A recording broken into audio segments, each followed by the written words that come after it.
네, 오늘은 4월 29일 금요일입니다. 본문은 시편 80편 1절에서 19절이고요. 제목은 주의 얼굴 광채를 비추실 때 회복됩니다. 요셉을 양떼같이 인도하시는 이스라엘의 목자여 귀를 기울이소서. 그룹 사이에 좌정하신 이여 빛을 비추소서. 에브라임과 베냐민과 므낫세 앞에서 주의 능력을 나타내사 우리를 구원하러 오소서. 하나님이여 우리를 돌이키시고 주의 얼굴 빛을 비추사 우리가 구원을 얻게 하소서. 만군의 하나님 여호와여 주의 백성의 기도에 대하여 어느 때까지 노하시리이까. 주께서 그들에게 눈물의 양식을 먹이시며 많은 눈물을 마시게 하셨나이다. 우리를 우리 이웃에게 다툼거리가 되게 하시니 우리의 원수들이 서로 비웃나이다. 만군의 하나님이여 우리를 회복하여 주시고 주의 얼굴의 광채를 비추사 우리가 구원을 얻게 하소서. 주께서 한 포도나무를 애굽에서 가져다가 민족들을 쫓아내시고 그것을 심으셨나이다. 주께서 그 앞서 가꾸셨으므로 그 뿌리가 깊이 박혀서 땅에 가득하며 그 그늘이 산들을 가리고 그 가지는 하나님의 백향목 같으며 그 가지가 바다까지 뻗고 넝쿨이 강까지 미쳤거늘 주께서 어찌하여 그 담을 허시사 길을 지나가는 모든 이들이 그것을 따게 하셨나이까. 숲속에 멧돼지들이 상이하며 들짐승들이 먹나이다. 만군의 하나님이여 구하옵나니 돌아오소서. 하늘에서 굽어보시고 이 포도나무를 돌보소서. 주의 오른손으로 심으신 줄기요 주를 위하여 힘있게 하신 가지니이다. 그것이 불타고 배임을 당하며 주의 면책으로 말미암아 멸망하오니 주의 오른쪽에 있는 자 곧 주를 위하여 힘있게 하신 인자에게 주의 손을 얹으소서. 그리하시면 우리가 주에게서 물러가지 아니하오리니 우리를 소생하게 하소서. 우리가 주의 이름을 부르리이다. 만군의 하나님 여호와여 우리를 돌이켜 주시고 주의 얼굴의 광채를 우리에게 비추소서. 우리가 구원을 얻으리이다. 아멘. 네, 오늘 본문을 통해서 또 말씀하시는 주의 음성 듣고 또 깨닫고 순종하는 열매가 있기를 소망합니다. 오늘은 이제 시편 80편이죠. 시편 80편. 그 제목은 아삽의 시 인도자를 따라 소사님 애둔에 맞춘 노래라.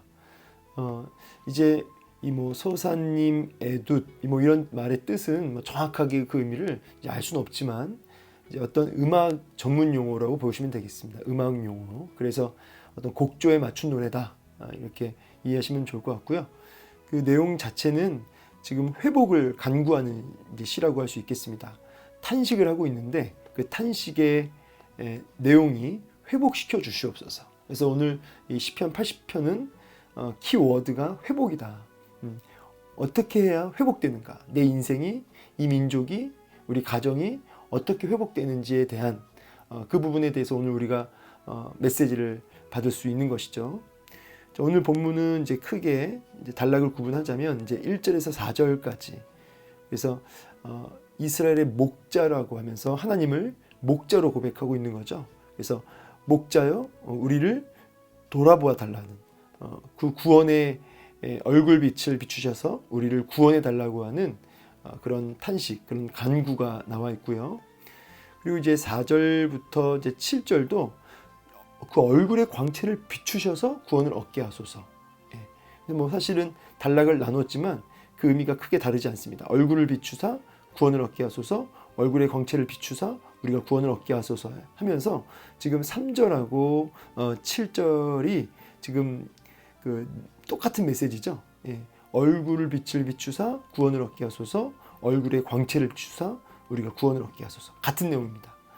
다만 이제 1절에서 그 목자라고 지금 하나님을 고백하고 있습니다. 목자라고 고백하고 있고 또 이제 4절에서 이제 7절 안에서는 이제 지금 자신들이 얼마나 그 눈물 양식을 먹고 있는지, 이 눈물 양식이나 많은 눈물은 지금 고통의 그 고난의 상황을 고백하고 있는 거죠. 많은 눈물을 마시는, 그래서 많이 고통스러워하고 있는 자신들의 비참함과 또 이웃들, 원수들이 조롱하는 모습들을 이렇게 하나님 앞에 호소하면서 돌아봐 달라고 하는 좀 더 구체적인 상황을 묘사하고 있는 거죠. 8절에서 이제 11절까지는 이제 기억해 달라는 거죠. 기억해 주십시오, 하나님. 뭘 기억해 달라는 거냐면 출애굽하셔서 약속의 땅 가나안 땅에 심으신 하나님께서 이제 우리를 이렇게 번성하게 하셨던 거, 그 언약을 따라 하나님이 이렇게 우리를 건지시고 세우신 그 하나님이 하신 것을 기억해 달라는 거죠. 그리고 12절에서 17절까지는 여기서 이제 또 돌아봐 달라는 겁니다. 하나님 돌아봐 주십시오. 내용이 특별히 12절에 어찌하여라는 이런 단어들은 이제 이해할 수 없습니다. 하나님, 약간 이런 의미가 담겨져 있는 거죠. 그래서 이러한 자신들의 이해할 수 없는 고난들 속에서 하나님 우리를 좀 돌아봐 달라고 하는, 우리를 돌아봐 달라는 그런 고백이 있고요. 그리고 이제 조금 이제 이 17절에 주의 오른쪽에 있는 자, 곧 주를 위하여 힘있게 하신 인자, 누굴까요?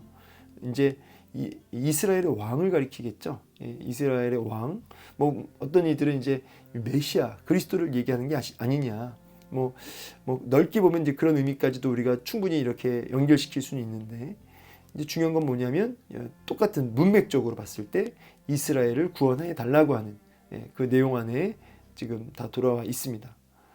뭐 사실은 왕을 온전히 세우셔서 그를 힘있게 하시고 잘 이 나라를 다스리게 하시고 이런 어떤 의미에서 이렇게 얘기하신 거지만, 궁극적으로는 예수 그리스도가 진정한 왕이시고 그 메시아를 통해서, 예수님을 통해서 구원을 얻는 거니까 그런 의미까지도 우리가 생각해 볼 수 있죠. 그리고 마지막 18절에서 19절은 이제 우리가 주의 이름을 부르리이다, 또 주의 얼굴의 광채를 우리에게 비추소서, 우리가 구원을 얻으리이다, 또 반복되네요. 19절에 지금 결국은 여러분 지금 이 단락 구분을 하면서 전체적인 내용을 보면서 느끼는 게 뭐예요? 회복이라는 단어가 굉장히 반복되는데, 이 구원, 뭐 회복, 정말 이 진정한 회복의 역사는 결국 3절, 17절 그리고 마지막 19절에 반복되어 있는 것처럼 주의 얼굴의 광채를 비춰 주실 때 우리가 회복을 얻게 된다는 것이죠. 진정한 회복의 역사, 치료의 역사, 고침의 역사, 이 모든 역사는 주의 얼굴의 빛을 비추셔서 구원을 얻게 하는 것입니다. 여러분, 오늘 이 메시지가 그대로 우리에게 이제 적용이 될 때 무엇이냐면, 결국 우리 가정에, 또 우리 자녀들 가운데, 또 내 인생 가운데 얼굴빛을 비춰주셔야 되는 거죠. 얼굴빛, 주의 얼굴빛을 비춰주실 때 회복의 역사가 있다는 것입니다. 그럼 이 얼굴빛이라는 게 뭐냐면, 이 얼굴빛이라고 하는 것은 결국은 어떤 임재를 가리켜요. 임재. 근데 임재를 가리키는 것이기도 한데, 이제 어떤 문맥 안에서는 이제 교제를 가리키기도 합니다. 교제. 하나님의 임재와 하나님과의 어떤 긴밀한 교제를 가리켜서 얼굴빛이라는 겁니다.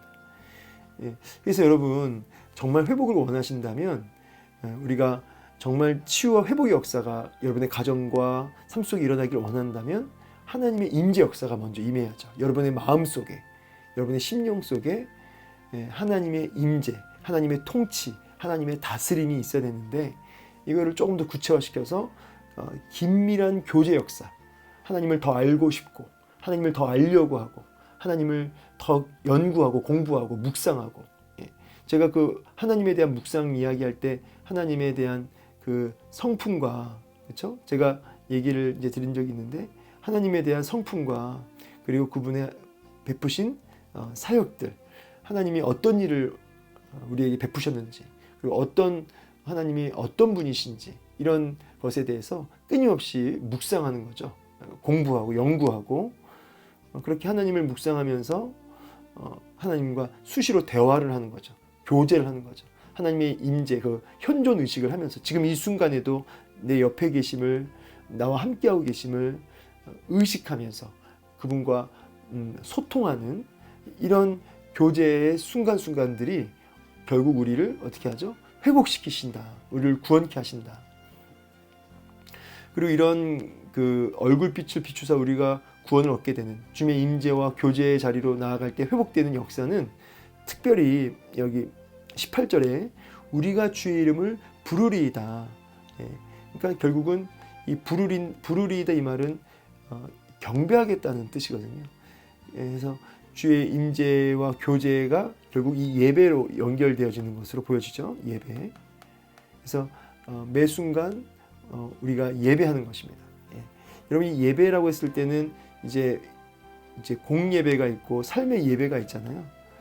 공예배 같은 경우는 우리가 뭐 수요예배, 주일예배, 금요집회 뭐 이런 모든 것이 공예배잖아요. 이 공예배 때 주님을 더 의식하면서 온 마음을 다한 예배도 있고, 특별히 삶의 예배라고 했을 때는 하나님의 뜻 앞에 뜻을 이제 살피는 거죠. 매 순간 나의 삶 속에서 하나님의 뜻을 분별하는 거죠. 하나님의 뜻을 분별하고 그 뜻 앞에 순종하는 삶. 이게 이제 삶의 예배예요. 삶의 예배는 매 순간 분초마다 하나님이 뭘 기뻐하실지를 살피고, 그리고 100% 완벽하게 순종을 못할지라도 그 뜻 앞에 나를 쳐서 굴복시키는 그런 모든 순간들을 이것이 삶의 예배다. 예, 그래서 오늘도 이 주의 이름을 부르겠습니다 라고 했을 때는 내가 주의 뜻을 찾고 또 순종하는 이런 경배의 삶을 살겠다, 예배의 삶을 살겠다라는 그런 결단인 것이죠. 여러분 오늘 그 메시지가 딱 결론이 나죠. 여러분 삶 속에 정말 오늘도 회복의 역사가 있길 원합니다. 여러분의 가정에 회복이 있기를 원해요. 회복, 일어난다는 뜻이잖아요. 일어나길 원합니다. 치료되길 원합니다. 비결은 오늘도 주의 임재와 긴밀한 교제, 그리고 궁극적으로는 예배적 삶, 이것이 우리의 가정과 삶 속에 있어야 된다는 것이죠. 이제 한 절씩 빠르게 그냥 짚고 넘어가자면, 요셉을 양떼같이 인도하시는 이스라엘의 목자여 귀를 기울이소서. 지금 목자라는 고백을 합니다. 하나님을 향해서 목자. 이 목자의 특징은 뭐냐면 이끌어가는 존재죠. 양들을 보호하고 책임지고 이끌어가는 존재. 우리는 이제 이 부분을 이제 왕이라고 하는 단어로도 바꿔서 얘기할 수 있겠습니다. 그런데 이 목자는 이렇게 우리 참된 목자 대신 누굴 생각할 수 있냐면 요한복음 10장에 나오는 선하신 목자, 우리 예수님을 생각할 수 있겠죠. 그래서 귀를 기울이소서. 이 목자가 양에게 집중하고 양의 그 작은 신음에도 귀를 기울이는 존재이면서 동시에 양들은 목자의 음성만 듣고 따라가는 존재인 것입니다.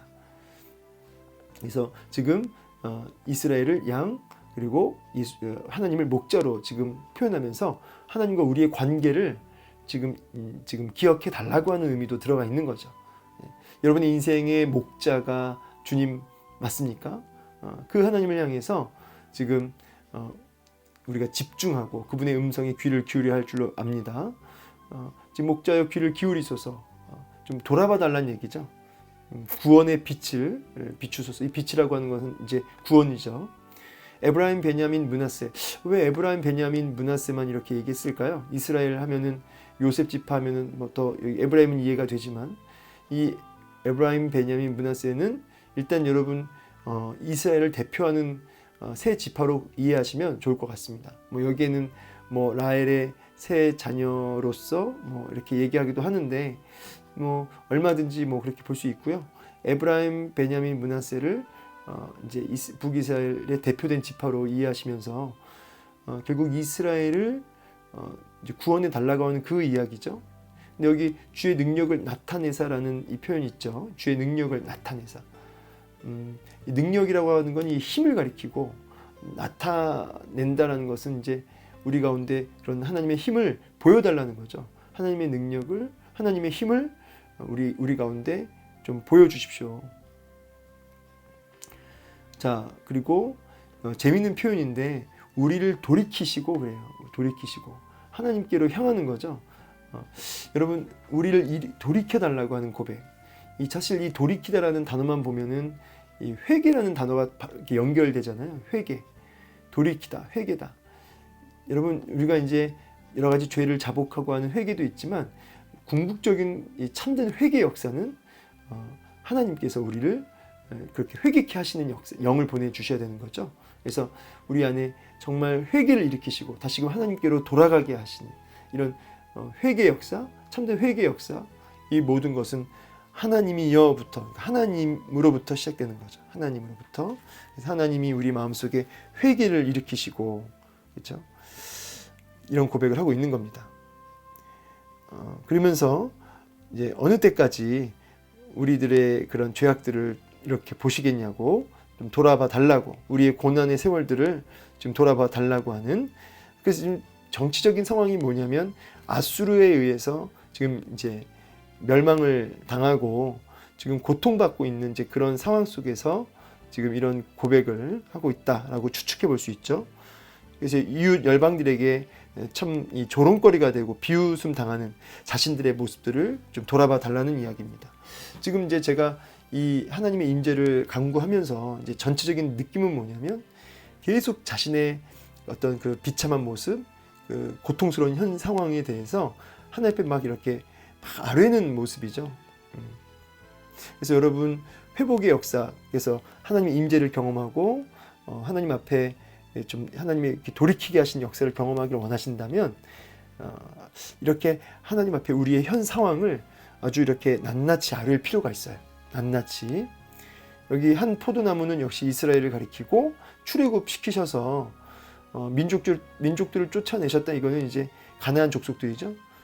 그래서 그 땅에 우리를 심으셨는데 하나님이 그렇게 출애굽하셔서 구원하시고 건지신 하나님께서 우리를 이렇게 내버려 두지 말란 얘기예요. 여기 백향목 같은 경우는 어떤 영광이나 위엄이나 이런 풍요 이런 걸 가리키거든요. 하나님의 그런 백향목 같은 존재가 아니냐 우리가. 사실은 이스라엘 백성이 참 백향목 같은 그런 귀한 존귀한 하나님에게 존귀함을 얻게 된 그런 이유는 이스라엘 백성들이 합당해서가 아니라 언약 때문이죠. 언약 때문이죠. 아브라함과 이삭과 야곱에게 흐른 그 언약 때문에 이렇게 존귀한 하나님의 백향목 같은 존재가 된 것입니다. 그러니까 이 메시지는 크게 봤을 때 언약을 기억하소서 이렇게 이해할 수 있겠어요. 언약을 기억하소서. 우리가 이런 하나님 앞에 존귀한 존재가 된 비결이 뭐라고요? 언약. 언약 안에 있기 때문에 이런 고백이 나오는 것이죠. 어찌하여 그 담을 허시사. 그러니까 여기 이제 이스라엘의 어떤 무너짐을 가리키는 거죠. 그래서 이렇게 많은 이방 나라들로부터 조롱거리가 되게 하십니까? 우리를 좀 돌아봐 달라는 겁니다. 네, 뭐 오른쪽, 오른손 이런 단어들은 다 권능을 가리켜요. 권능, 힘, 이런 그 권능의 손으로 하나님 우리를 세워달라는 것입니다. 우리가 주에게서 물러가지 아니하오리니. 자, 그래서 하나님의 임재 앞에 있겠다는 거죠. 하나님 앞에 있겠다는 거죠. 그래서 끝까지 하나님을 예배하겠다는 고백이 담겨져 있는 겁니다. 그래서 우리 주의 얼굴의 광채를 비춰달라고 하는 기도로 마무리가 되죠. 물론 주의 얼굴의 광채를 비추시는 건 전적인 하나님의 주권적 영역이에요. 하나님이 바라봐 주시고 주의 영광의 빛을 비춰 주시는 것은 하나님의 주권적 영역이고, 그 주권적 하나님의 영역을 통해서 하나님이 우리를 바라봐 주실 때 회복의 역사가 있습니다. 다만 하나님의 주권은 하나님의 것이니까 우리가 맡겨드리고, 다만 오늘 우리가 해야 될 것은 무엇이냐면 우리의 고통과 슬픔을 순간순간 아뢰면서 결국은 하나님 앞에 이제 언약을 붙들고 우리를 돌아봐 달라고 하는 그런 호소, 그런 탄식이 가득 넘쳐야 된다는 것이죠. 그리고 이제 이 예배적인 삶, 이것을 하나님 앞에 결단하며 고백하는 것, 이것이 우리가 해야 할 일이라는 것입니다. 오늘 한 날도 우리 가정과 우리 교회와 우리의 인생을 온전히 회복시키실 수 있는 그 하나님 앞에 오늘도 주의 얼굴의 광채를 우리에게 비춰주소서라고 하는 이 소원함을 가지고 호소가 넘치는 하루 되었으면 좋겠습니다. 이를 위해서 우리의 이 문제와 상황을 순간순간 아뢰면서 주님과 교제하는 삶, 주님과 긴밀하게 소통하는 삶, 예배하는 삶 사시기를 주의 이름으로 축원합니다. 감사합니다.